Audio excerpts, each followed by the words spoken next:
El siguiente ejercicio dice, los eslabones A, B y DE, esos que están en los extremos, esas varillas finas, están conectados mediante una manivela de campana, como se muestra en la figura. Esa manivela que tiene forma de boomerang. Determine la fuerza máxima que puede ejercer con seguridad el eslabón AB, el de la izquierda, sobre la manivela de campana si el máximo valor permisible para la reacción en C es 160 newtons. Entonces, en C tenemos un pasador, y como es un pasador que tenemos dos componentes. Una componente Y, a la cual vamos a llamar CY, y una componente X, la que llamaremos CX.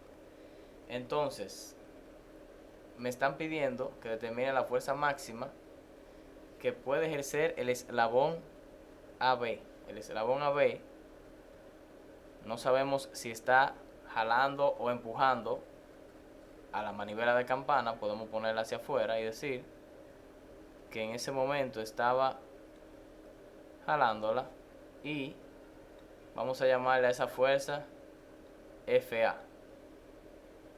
Esa fuerza FA tiene una componente horizontal y tiene una componente vertical.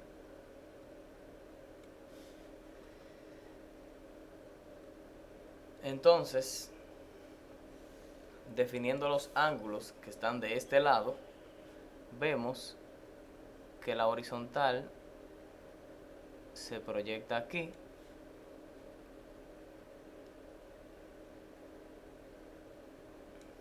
y ese ángulo, el cual llamaremos θ, también se refleja aquí debajo, ángulo θ. Este ángulo de la componente horizontal de la fuerza A lo llamaremos alfa. Miren cómo aquí se produce un triángulo que también se repite ahí debajo. Aquí hay 90 grados y por medio de este triángulo y sus catetos podemos determinar cuánto vale el ángulo θ. Entonces, si aplicamos tangente de θ, podemos decir que tangente de θ es 60 entre 80, o sea, opuesto entre adyacente. Conseguimos θ. θ es igual a 36.869 grados. Miren también cómo aquí hay 180 grados.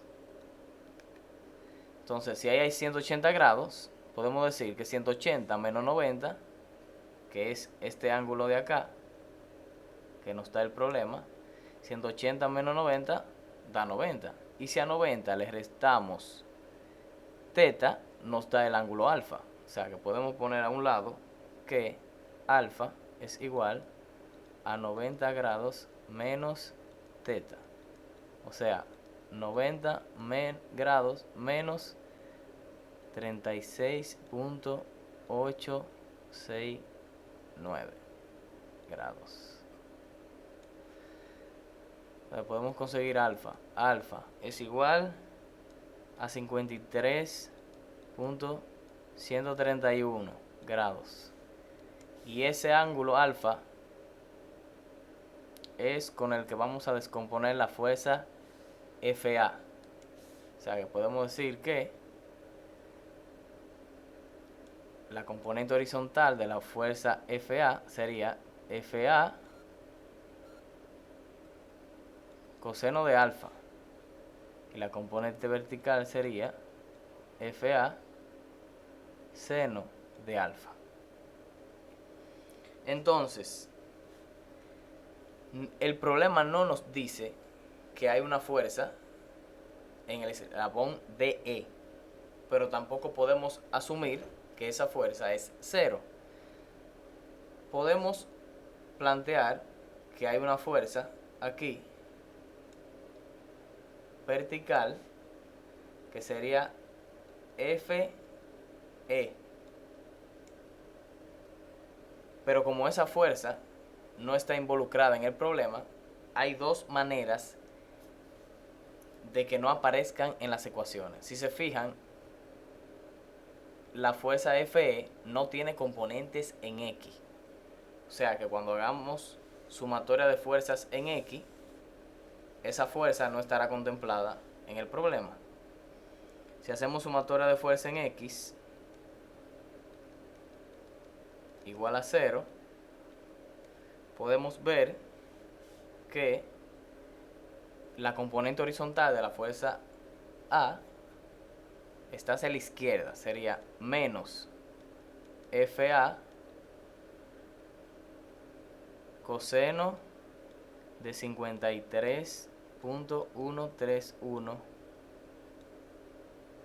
más la componente horizontal de la reacción en C, sería CX. Como no hay más fuerza y la componente de la fuerza E es 0, decimos que S es igual a 0. Podemos plantear entonces que esa fuerza Cx es igual, resolviendo todo este lado de la ecuación, nos queda que eso es 0.6 FA. Y ahí ya tenemos nuestra primera ecuación, a la cual le llamaremos ecuación 1. Entonces, no queremos que la fuerza E se involucre en el problema porque tendríamos más incógnita que ecuaciones. Entonces, para que esta fuerza no aparezca, ya hicimos sumatoria de fuerza en X, y otra manera de que no aparezca es si hacemos sumatoria de momento encima de la línea de acción de la fuerza.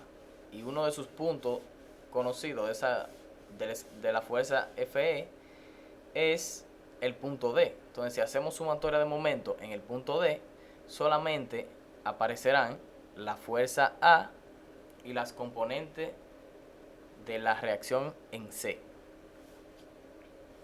Podemos hacer entonces sumatoria de momento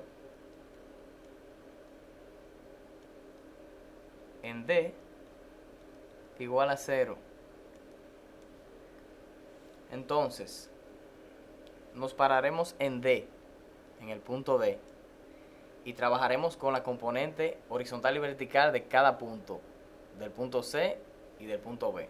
Si empezamos con el punto C, podemos decir que la línea de acción del CX, mírenla aquí donde está, va hacia allá. Y la línea de acción de la distancia baja por aquí. Esto hace que el sistema gire hacia la derecha, hacia la izquierda, perdón.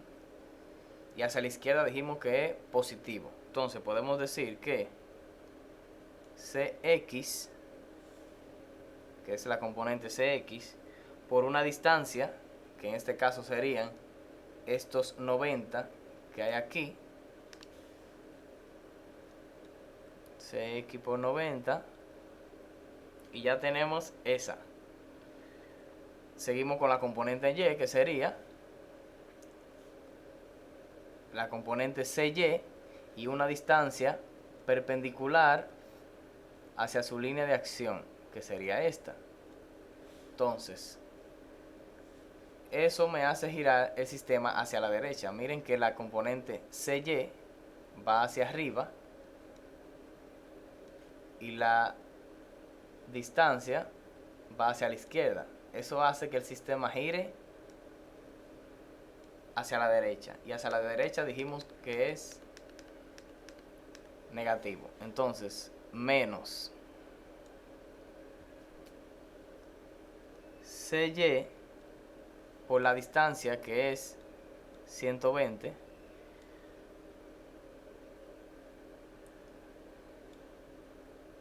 Ahí ya tenemos en la ecuación las componentes de la reacción en C. Siguen las componentes de la reacción en B. Entonces, si tomamos la componente vertical, vemos que desde D hacia B hay una distancia que va hacia la izquierda y la fuerza es vertical hacia abajo. Eso hace que el sistema gire hacia la izquierda. Y hacia la izquierda es positivo. Entonces podemos decir más FA por el seno de alfa, que sería 53.131 por la distancia. Recuerden que lo que he escrito hasta ahora es solo la fuerza. Ahora me falta la distancia, que es desde el punto D hasta la línea de acción que pasa por B de la componente vertical. O sea, toda esa distancia, que sería 80 más 120. Sigo con la componente horizontal. La línea de acción de la componente horizontal pasa por esta línea de acá. Fíjense cómo la distancia baja y la línea de acción va hacia la izquierda. Eso hace que el sistema gire en dirección del reloj, lo cual es negativo. Podemos decir que sería menos FA coseno de 53.131 por la distancia que hay desde D hacia la línea de acción de la componente horizontal de FA, que sería esa distancia de acá. Esa distancia es 90 menos 60. 90 menos 60. Ya no tenemos más fuerzas involucradas, decimos que eso es igual a 0. Si arreglamos la ecuación, vemos que podemos decir, cada vez que veamos a CX, vamos a poner 0.6 FA, porque ya tenemos esa ecuación. O sea que podemos decir menos 120 CY, y ya tenemos esta de aquí, la componente Y, más 90 CX, pero en vez de poner CX vamos a poner 0.6 FA, más, si arreglamos esa ecuación de aquí, queda 160 FA, y la última sería menos 18 FA. Podemos marcarlo por acá.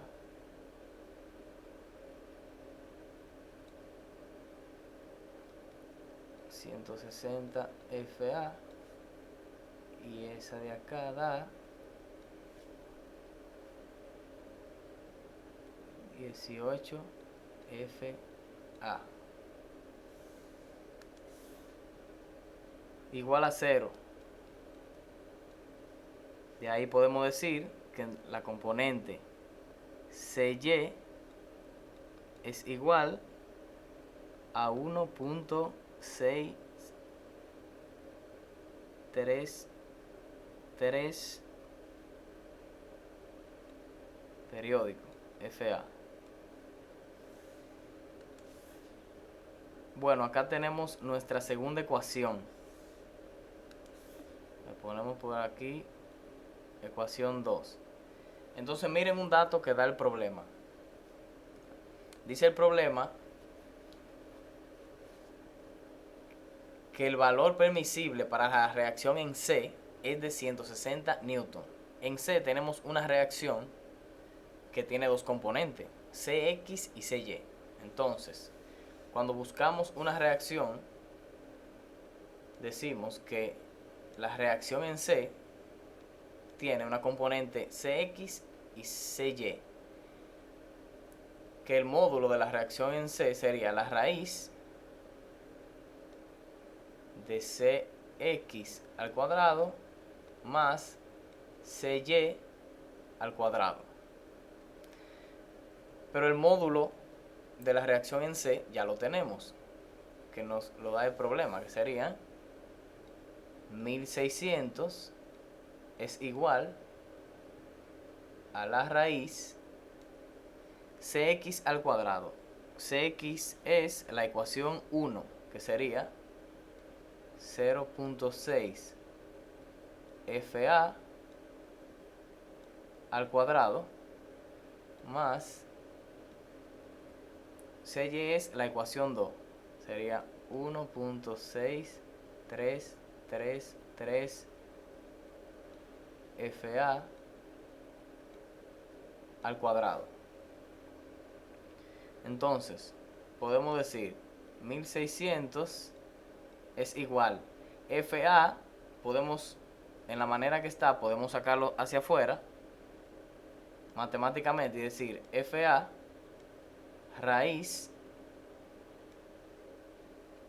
de lo que tenemos, de lo que nos queda dentro, que sería 0.6 al cuadrado, 0.36 más 1.6333 al cuadrado, nos da 2.6667. Si despejamos Fa, nos da que Fa es igual a 919 newton. Y esa es la respuesta del problema.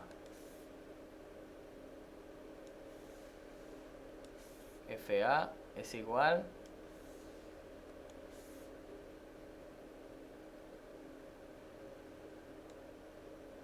a 919 newton. Y esa es la fuerza máxima que puede ejercer con seguridad el eslabón AB. No nos piden la fuerza de E, pero ya tenemos suficientes elementos para poder determinarla. No podíamos decir en un principio que esa fuerza era 0, pero tampoco el problema nos dice cuánto es esa fuerza. O sea que la podemos plantear, y lo importante desde el punto es buscar una forma de no agregar incógnitas al problema. Fíjense que hicimos sumatoria de fuerza en X, ya que la fuerza E no tiene componentes en X, e hicimos sumatoria de momento en D para que la fuerza E no aparezca. Y así es como se resuelve este problema.